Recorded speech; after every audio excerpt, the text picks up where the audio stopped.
Hello friends, நான் அஸ்வின் பாபு. இன்றைக்கான வீடியோவில் கச்சத்தீவை பற்றி தான் பேச போகிறோம். கச்சத்தீவும் பிரச்சனைன்னு சொல்லிட்டு நிறைய பொலிட்டிக்கல் பார்ட்டிஸ், நிறைய பொலிட்டிக்கல் லீடர்ஸ் வந்து பேசியிருப்பாங்க. அப்படின்னா என்னன்னு நிறைய பேர் மக்களுக்கு தெரிஞ்சிருக்கும். அதனால் பாதிக்கப்பட்ட மக்களுக்கு தெரிஞ்சிருக்கும். பாதிக்கப்படாத மக்களுக்கு ஏதோ மீனவர்களுடைய பிரச்சனைன்னு மட்டும் தெரியும். ஆனால் என்ன பிரச்சனை? கச்சத்தீவுனா ஃபஸ்ட்டு என்ன? அது எதுக்காக? ஃபஸ்ட்டு நம்மளது தான் கச்சத்தீவா? இல்லை ஸ்ரீலங்காதா? இது யார் யார் சார்ந்திருக்காங்க, எந்தெந்த பார்ட்டி என்ன சொல்லியிருக்காங்க, கவர்மெண்ட் ஏன் இன்னும் அதில் எந்த ஆக்ஷனும் எடுக்கலை, எதனால் எடுக்கலை அப்படின்ற முழு புரிதலோட இந்த வீடியோ உங்களுக்கு விளக்குன்னு சொல்கிறேன்.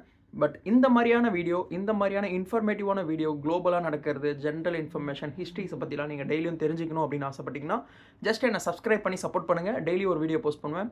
இப்போது இந்த பிரச்சனையை பற்றி பார்ப்போம். ஓகேங்களா? வாங்க வீடியோக்குள்ளே போகலாமா?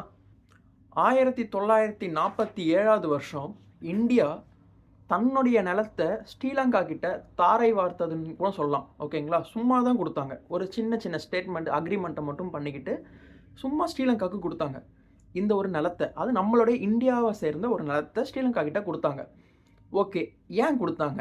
எதுக்கு ஸ்ரீலங்கா கிட்ட நம்ம அந்த நிலத்தை கொடுக்கணும் அப்படின்னு பார்த்தீங்கன்னா, ஸ்ரீலங்கா நம்மளுடைய இந்தியாவிலேருந்து பிரிஞ்சு போனதுன்னு சொல்கிறாங்க இல்லைங்களா? ஸ்ரீலங்கா கிட்ட நம்ம பக்கத்திலே இருக்காங்க. ஆனால் நம்மளோட எனிமி நாடு மாதிரி தான் இருந்துகிட்டு இருக்காங்க. சில பிரச்சனைகள் அப்பப்போ செஞ்சுக்கிட்டு இருக்காங்க. முக்கியமாக அது தமிழ்நாட்டு பக்கம் இருக்கிறனால தமிழக மக்களை ரொம்பவே பாதிக்குது.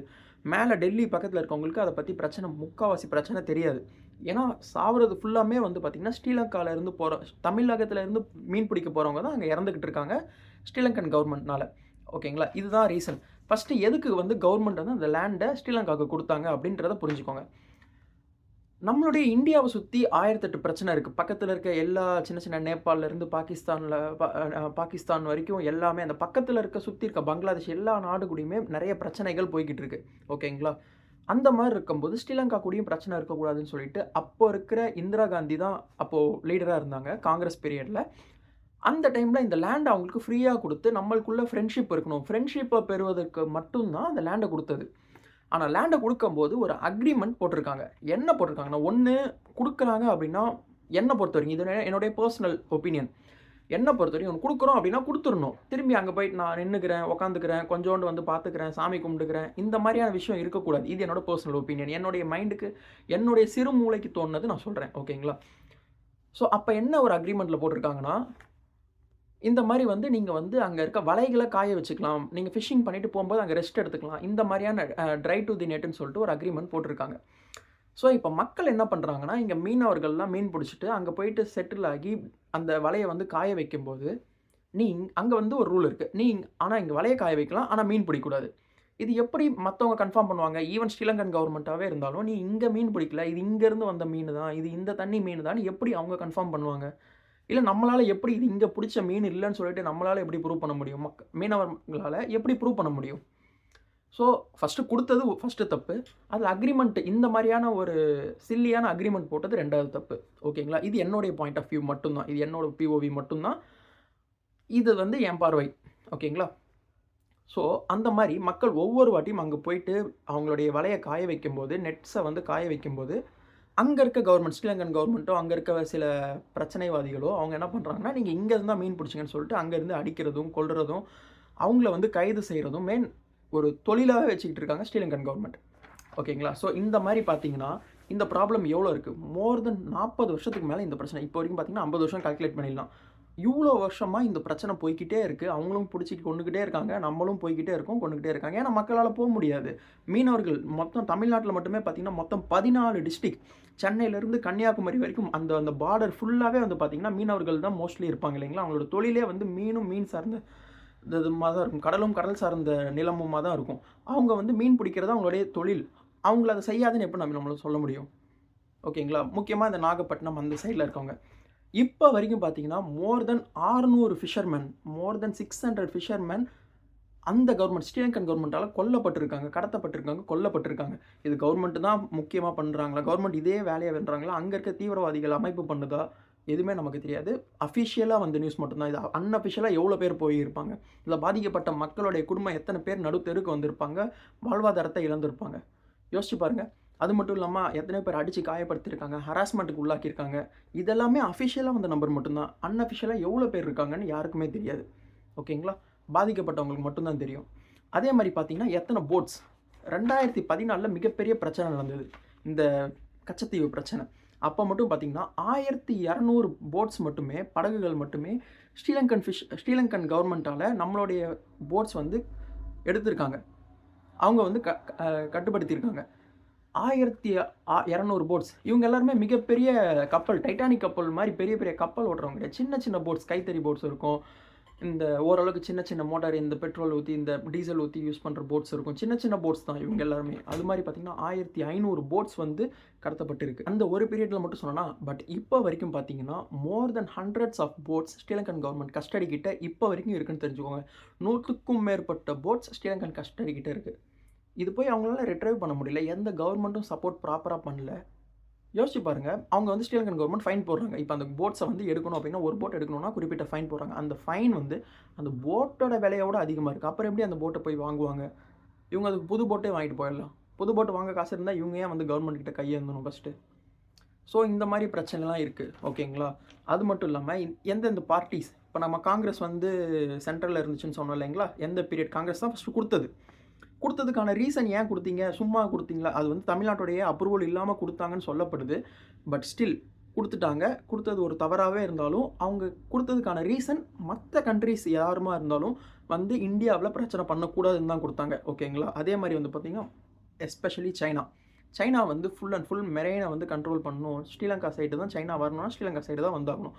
அவங்களுக்கு ஒரு ஸ்ரீலங்காவுடைய சப்போர்ட் இருந்ததுன்னா அவங்களால ஈஸியாக அவங்களுடைய மிலிட்ரி பேஸை ஸ்ரீலங்காவில் கட்ட முடியும். அதை பண்ணக்கூடாதுன்னு சொல்லிட்டு தான் இப்போ வரைக்கும் கவர்மெண்ட் வந்து அந்த லேண்டை கொடுத்ததா சொல்கிறோம். பட் ஆனால் கொடுத்தது ஃப்ரெண்ட்ஷிப் கிடைச்சதான்னு கேட்டால் அது பெரிய கொஸ்டின் மார்க். ஃப்ரெண்ட்ஷிப் கிடைக்கல. அவங்களும் சைனாவோட பேச்சை கேட்டு தான் இருக்காங்க. ஓகே, இப்போ தமிழ்நாட்டுக்கு வருவோம். தமிழ்நாட்டில் அந்த டைமில் யார் இருந்தா? நம்மளுடைய தமிழ்நாட்டில் இருந்தது பார்த்தீங்கன்னா கருணாநிதி. ஓகேங்களா? டிஎம்கே பீரியடில் கருணாநிதி அவர்கள், கலைஞர் கருணாநிதி தான் இருந்தது. அந்த டைமில் அவங்க ஏன் அலோவ் பண்ணாங்க? கேட்காமே கொடுத்துட்டாங்கன்னா நீங்கள் ஏன் எதுவுமே பேசலை? கேட்காம கொடுத்தாங்கன்னா அது எப்படி நம்மளோட இடத்த இன்னொருத்தங்கள்ட்ட கொடுக்குறீங்க? எந்த ஒரு அப்ரூவலுமோ எந்த ஒரு சம்மதமும் இல்லாமல் எப்படி கொடுக்க முடியும் சொல்லுங்கள்? அதை கொடுத்தாச்சு. அந்த டைமில் அங்கே காங்கிரஸ் இருந்தது, இந்த டைமில் இங்கே வந்து டிஎம்கே இருந்ததுன்னு தெரிஞ்சுக்கோங்க. ஓகேங்களா? அப்போ வந்து கருணாநிதி தான் ஆட்சியில் இருந்தார். ஸோ இதோட ரீசன் என்ன ரீசன் நான் சொல்லிட்டேன். எதுக்காக கொடுத்தாங்க? ஃப்ரெண்ட்ஷிப்புக்காக கொடுத்தாங்க. ஆனால் ஃப்ரெண்ட்ஷிப் கிடைக்கல. கொடுத்ததை திரும்பி வாங்க முடியுமான்னு கேட்டால் முடியல. வர எல்லா கவர்மெண்ட்டும் ஈவன் அப்பையிலேருந்து பார்த்திங்கன்னா பிஜேபி, டிஎம்கே, ஏடிஎம்கே எந்தெந்த கவர்மெண்ட்லாம் இப்போ வரைக்கும் ஆட்சிக்கு வருதோ அவங்க சொல்கிற முதல் கோரிக்கை, ஏன்னா 14 டிஸ்ட்ரிக்ட் ஓட்டு இருக்குல்ல, 14 டிஸ்ட்ரிக்டில் எத்தனை பேர் ஓட்டு போடுறாங்க? மீனவ மக்கள் ஓட்டு போட்டாகணும் இல்லையா?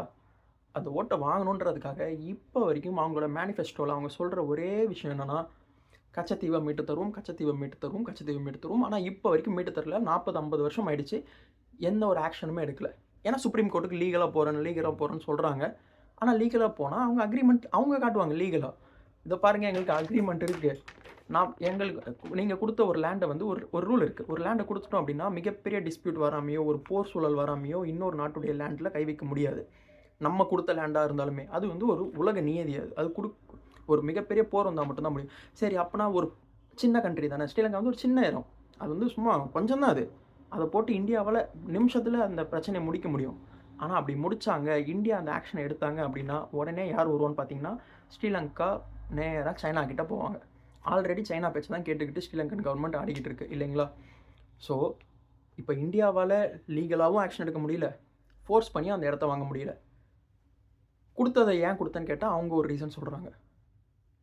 இது வந்து சாதாரண மக்கள் இறந்துக்கிட்டே இருக்காங்க. இதுக்கு ஒரு முற்றுப்புள்ளியே கிடையாது. இன்னும் பல வருஷம், இந்த வீடியோ இன்னும் ஒரு 4-5 வருஷம் கழித்து பார்த்தாலும் எனக்கு தெரிஞ்சு இன்னும் ஒரு 10-15 வருஷம் கழித்து இந்த வீடியோ யாரும் பார்த்தீங்கன்னா கூட அப்பையும் இந்த பிரச்சனை இருக்குன்னு தான் தோணுது. ஏன்னா 10-15 வருஷத்துக்கு முன்னாடி இதே மாதிரி எவனோ ஒருத்தன் வீடியோ போட்டிருக்கான் ஆல்ரெடி. இது எதனால் போச்சு, ஏன் போச்சு, எப்போ போச்சுன்ட்டு. இப்போ வரைக்கும் சொல்யூஷனே கிடைக்குமான்றதும் தெரியல. என்ன பண்ணணும்? கவர்மெண்ட் கிட்ட அதுக்குன்னு ஒரு ஆர்கனைசேஷன் இருக்கணும். அவங்க வந்து அதை ப்ராப்பராக டேக் ஓவர் பண்ணி அதுக்கான லீகல் ஆக்ஷன்ஸ் எடுக்க முடிஞ்சால் லீகல் ஆக்ஷன்ஸ், இல்லைனா ஃபோர்ஸ் பண்ணி தான் இருக்கணும்னா ஃபோர்ஸ் பண்ணி, இல்லைனா மற்ற அது போயிடுச்சுன்னு முடிஞ்சிடுச்சுன்னா அதை விட்டுட்டு பல வருஷமாக கதறிக்கிட்டு இல்லாமல் அதுக்கு வேறு வழி என்னமோ அதை கவர்மெண்ட் பண்ணி தரணும். அப்போ தான் அது முடியும். முடியாத ஒரு பிரச்சனைன்னு சொல்கிறீங்க, அப்போ அதையே மேனிஃபெஸ்டோவும் திரும்பி தரீங்க. அதுதான் எங்களுக்கு இப்போ பிரச்சனை. ஸோ இதுதான் ஃப்ரெண்ட்ஸ், நான் இதுதான் சொல்லணும்னு ஆசைப்பட்டேன். இந்த வீடியோவில் இதுதான் புரியாதவங்களுக்கு புரிய வைக்கணும்னு ஆசைப்பட்டேன். ஸோ இதுதான் கச்சத்தீவோட பிரச்சனை. ஸோ மீனவ ஃப்ரெண்ட்ஸ் யாராவது இருந்தீங்கன்னா அவங்களுக்கு இது கொண்டு போய் ஷேர் பண்ணுங்கள். இதுக்கான சொல்யூஷன் கண்டிப்பாக எனக்கு சுத்தமாக தெரியல. கவர்மெண்ட் சைடில் மட்டும்தான் சொல்யூஷன் தர முடியும். ஏன்னா நம்ம அவங்கள தேர்ந்தெடுக்கிறோம், அவங்களுக்கு நம்ம ஓட்டு போகிறோம், அவங்களுக்கு பவர் தரோம். அந்த பவர் நம்மகிட்ட இருந்துச்சுன்னா, இப்போ சில கட்சிலாம் சொல்லிக்கிட்டு இருக்காங்க, நான் ஒரு படை அமைப்பேன், நேராக அந்த படையை வச்சு தாக்குவேன், நேராக ஸ்ரீலங்காவை போய் அடிப்பேன், ஸ்ரீலங்காட்ட இருந்து பிடிங்கிட்டு வந்துடும். அது எந்த கட்சின்னு உங்களுக்கே நல்லா தெரியும். நிறைய கதையாக சொல்லுவாங்க அந்த கட்சி கூட. ஓகேங்களா? ஸோ அந்த மாதிரி ஒரு பவர் வந்து நம்ம ஒரு கவர்மெண்ட்டுக்கு தரோம் அப்படின்னா, அந்த government should take some any action about that. But still இப்போ வரைக்கும் எந்த ஆக்ஷனும் எடுக்கலை. இதை பற்றி என்ன சொல்கிறதுன்னு தெரியல. சரி, ஓகே. இந்த பிரச்சனையை தெரியாதவங்களுக்கு கொண்டு போய் சேருங்க, அவங்களுக்கு புரிய வைங்க, அவங்கள்ட்ட சொல்லுங்கள். கச்சத்தீவுனா இதுதான் பிரச்சனைன்னு ஒரு புரிதலை ஏற்படுத்துங்க. நம்மள்ட்ட வந்து சும்மா ஒரு மேனிஃபெஸ்டோ வந்து கொடுத்தாங்க அப்படின்னா, இப்போ வரைக்கும் ஏன் கொடுக்கல, ஏன் எடுக்கலை, இப்போ வரைக்கும் என்ன ஆக்ஷன் எடுத்திருக்கேன்னு கொஸ்டின் பண்ணுங்கள். ஓகேங்களா? இதுதான் இந்த வீடியோ நான் சொல்லணும்னு ஆசைப்பட்டேன். ஓகே, இது மாதிரி ஜென்ரல் இன்ஃபர்மேஷன் உங்களுக்கு தெரியணும் அப்படின்னா சப்ஸ்கிரைப் பண்ணி சப்போர்ட் பண்ணுங்கள். நாளைக்கு ஒரு வீடியோவில் பார்ப்போம். தேங்க்யூ. பாய்.